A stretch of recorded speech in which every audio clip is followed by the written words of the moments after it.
दोस्तों, मैं तुषार जैन, सीएफओ और रिसर्च हेड अजय स्टो मनी गुरु और तुषार ग्लोबल सर्विसेज.com की तरफ से आपका स्वागत करता हूँ। आज 13 जून सन 2023 हमारे चैनल में आपका फिर से स्वागत है, जहां हम आपके लिए कमोडिटी ट्रेडिंग की दुनिया से नवीनतम अपडेट और जानकारी लाते हैं। आज हम आईसीई कपास वायदा बाजार के हाल के घटनाक्रमों पर ध्यान केंद्रित करेंगे। तो चलते हैं डायरेक्ट खबर के ऊपर। सोमवार को आईसीई कपास वायदा में गिरावट देखी गई, जिसका मुख्य कारण डॉलर में मजबूती और तेल बाजार में कमजोरी है। जुलाई 2023 के अनुबंध लगभग आधा प्रतिशत की गिरावट के साथ 83.49 सेंट पर बंद हुए, जबकि दिसंबर 2023 के अनुबंध आधा प्रतिशत की गिरावट के साथ 81.32 सेंट पर समाप्त हुए। कपास उत्पादक क्षेत्रों में बारिश से बाजार पर दबाव और बढ़ गया, जिससे कारोबारी धारणा प्रभावित हुई। बाजार विश्लेषकों ने कपास की कीमतों में गिरावट के लिए कई कारकों का जिम्मेदार ठहराया है। सबसे पहले डॉलर मजबूत प्रदर्शन कर रहा है, जो कमोडिटी की कीमतों पर नकारात्मक प्रभाव डालता है। इसके अतिरिक्त तेल बाजार में कमजोरी ने कपास उद्योग के सामने आने वाली चुनौतियों को और बढ़ा दिया है। इसके अलावा टेक्सास में मौसम की स्थिति इस समय अनुकूल है, क्योंकि अल नीनो मौसम पैटर्न सामने आता है। इससे संभावित स्वरूप से टेक्सास से जॉर्जिया तट तक वर्षा में वृद्धि हो सकती है, जिससे कपास उत्पादन और बाजार की गतिशीलता प्रभावित हो सकती है।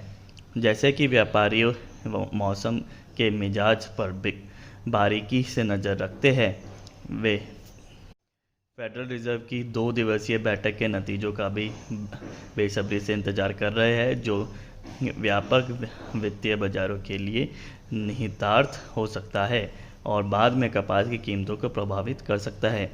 मौसम की बात करें तो वेस्ट टेक्सास में हाल ही में हुई बारिश से इस क्षेत्र को कुछ राहत मिली है। यूएस सूखा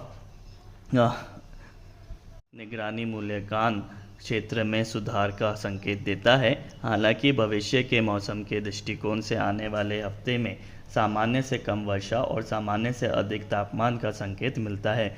कपास उद्योग में व्यापारियों और हितधारकों द्वारा इन कारकों की बारीकी से निगरानी की जाती रहेगी। आइए अब अपना ध्यान कपास रोपण प्रगति पर केंद्रित करें। 11 जून को समाप्त सप्ताह तक राष्ट्रीय कपास रोपण 81% पूर्णता तक पहुंच गया, जो 86% की औसत गति से थोड़ा पीछे है। नवीनतम आंकड़ों से पता चलता है कि कपास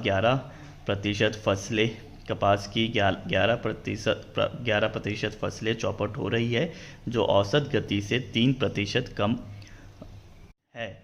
दुर्भाग्य से कपास की स्थिति राष्ट्रीय स्तर पर खराब हो गई।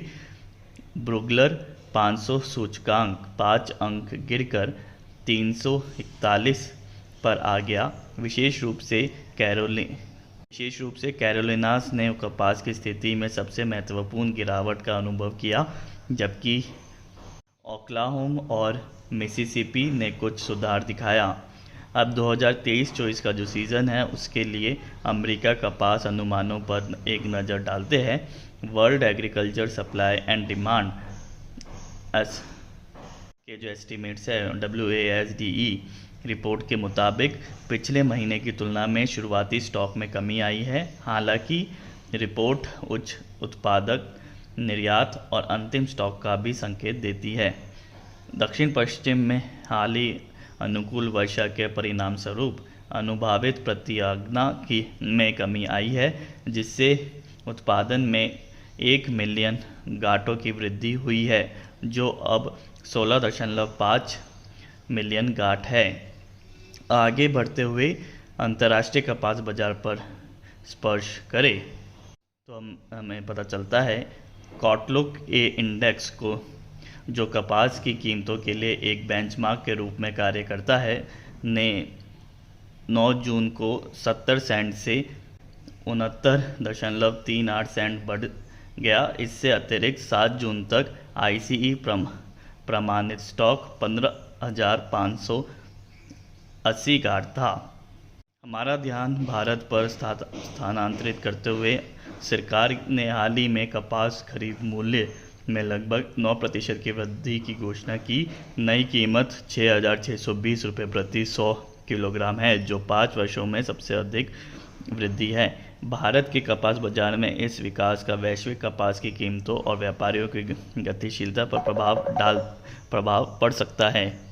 अब सवाल ये उठता है कि ये जो 9% की वृद्धि की घोषणा की गई है वो क्या किसानों के लिए पर्याप्त रहेगी? इसके लिए जो भी हमारे व्यूअर्स में से जो किसान है वो अपनी राय अवश्य कमेंट बॉक्स में दे सकते हैं कि ये जो 9% की वृद्धि की घोषणा सरकार ने की है और जो नई कीमत 6,620 रुपये प्रति 100 किलोग्राम की गई है सरकार द्वारा, क्या वो पर्याप्त वृद्धि है या फिर इसमें और वृद्धि होनी चाहिए थी? इसके ऊपर आप अपना राय ज़रूर दे सकते हैं।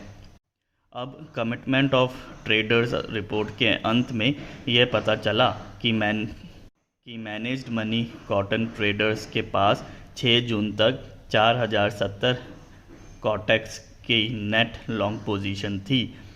यह मुख्य रूप से शॉर्ट कवरिंग द्वारा संचालित एक मजबूत नेट लॉन्ग पोजीशन को दर्शाता है। दूसरी ओर कॉमर्शियल कॉटन हेजर्स ने अपनी नेट शॉर्ट पोजीशन को 10,300 कॉन्ट्रैक्ट से बढ़ाकर 59,630 पर पहुंचा दिया। और यह ICI कपास वायदा बाजार में हाल ही की घटनाओं पर हमारे अपडेट का समाप्त करता है। हमेशा की तरह वस्तुओं की दुनिया से अधिक जानकारी और विश्लेषण के लिए हमारे चैनल पर बने रहे।